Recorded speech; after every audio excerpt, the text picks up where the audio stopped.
Shahidullah, just going towards you first, I mean, asking you the first question, the big question really is that how come the army did not declare martial law? I think the army realizes that it's completely been taken over by this popular movement. I mean, this was a youth-led movement. They did, in fact, try and suppress it very, very brutally, and they failed. The sad thing is a lot of people gave their lives, but at the end of the day, the army now is no longer in control. And is this movement united? Is this a united movement? Because we are getting reports that the students are not really united, that there are different factions. No, I disagree. I think the students are, it's not led by a single leader, which is how other movements have taken place. It's a very decentralized movement. There are a large number of what they call coordinators, but no, it's been a spontaneous movement. It's been, and in a sense, it's part of its strength is the fact that it's so decentralized, which has made it more difficult. I mean, in the past, the government has managed to pick off the leaders, and they tried this in this case as well. It didn't work. And I think it's quite a mature group of young people who've done this, and the military knows that, you know, should they not obey the rules, they may come back to the streets. And I think the military's learnt its lessons. Right, but Khushi Kabir, is this good for democracy that the students should be dictating what should happen next in Bangladesh? Does this concern you in any way? No, it concerns me in the sense if we see that what they are dictating is something that is not leading to a kind of a peace and a kind of a situation when the nation is able to rebuild itself. You know, as Shahidul mentioned, and this is true, that this has been, you know, when you have a party in power without any opposition, I think a democracy without an opposition is not a democracy. So if you have been in power for over 15 years without any opposition, so there's no one to question you, you become autocratic, it becomes quite a tyrannical government. And this is what has happened. And I think that is what happened in this movement also. The movement came out with a quite innocuous, a very movement about having enough seats in the government, you know, the quota reform system. Right. So there the kind of support that they got from the entire people and public from across the country was something that the government, Awami League, was totally taken unaware of, because the Awami League by now had become totally divorced from the people themselves. They had no idea of what the popular appeal was. They had never sat with civil society or other members of society to try and get an actual picture of what is happening in the country.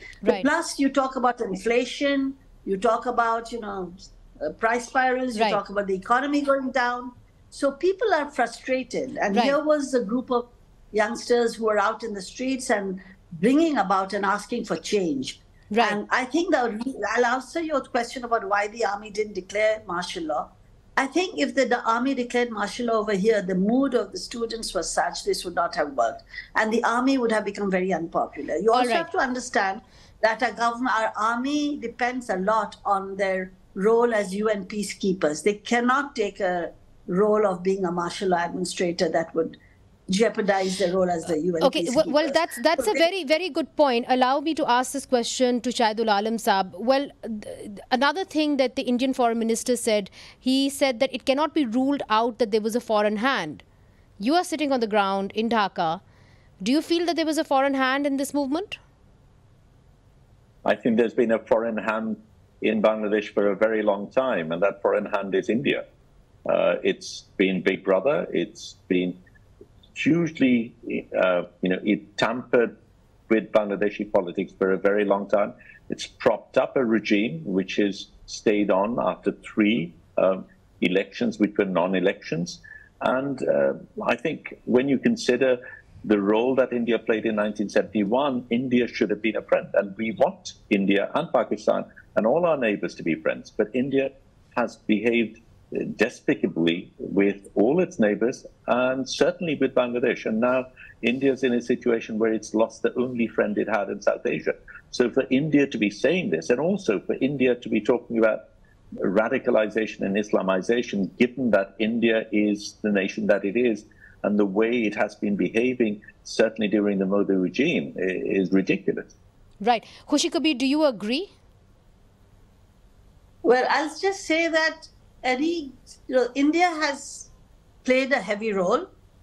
There have been other governments, but I will just say one thing in favor of Sheikh Hasina, that when the World Bank pulled out from the bridge, the Padma Bridge, Sheikh Hasina managed to negotiate loans and funds from China. So whereas she is, it's an unequal relationship with India. India is very big on three sides. Right. And I will say the negotiations she's done with India have shown that she's much more subservient than she should be. Right. A negotiation is good and it's when you are on equal par. And with India, we are not on equal par, unfortunately. But even though we've been making... But coming back to Bangladesh and what's going to happen there next, I mean, people are worried. People want to know what's going to happen next. Are you expecting more reprisal killings? Or do you think there's going to be calm where you're sitting? Are you seeing things go back to normalcy?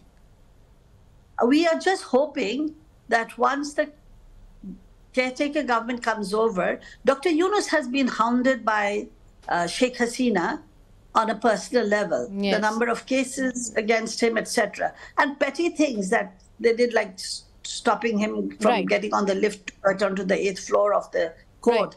So I hope he's much bigger, that he's much bigger than that, and he will not look at anything on a personal level. So he would allow and take on the responsibility. And I think I have total trust and faith in him. He will take on the responsibility of bringing back the country to a situation through which the country can move on and an election can take place. Whether Awami League will come or not come to elections will depend both on the situation on the ground as well as on Awami League itself, whether they can build themselves together. I would just say one thing, that the one policy that I hope the government will continue is a policy that will keep itself open, and not just to the US World Bank policy, not just to the India policy, but seeing what is the best for them and take on whichever policy. There may be China, it may be from other places. So that's something. Right.